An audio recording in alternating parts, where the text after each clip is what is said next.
भगवंताचं नामचिंतन अंतकाळाच्या वेळेला आल्याच्या नंतर त्याच्या जीवनाला सुख राहत नाही. अंतकाळी ज्याच्या नाम आले मुखा तुका म्हणे सुखा पार नाही. भगवंता नामाचं सोडून दे.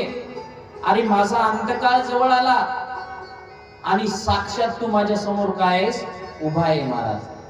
कारण की देवही भक्तांच्या जवळ उभा राहतो का, तर भक्तांच्या चरणाची माती स्वतः भगवान परमात्मा काय करतो महाराज, आपल्या कपाळाला लावतो. संत चरण रोज लागता सहज, वासनेचे बीज जळून जाय, वा चरणीचे रज वंदी सूळ पाणी, नाचती कीर्तनी त्याचे माथा. किंवा देव इच्छी रज चरणीची माती, धावत चालती मागे मागे.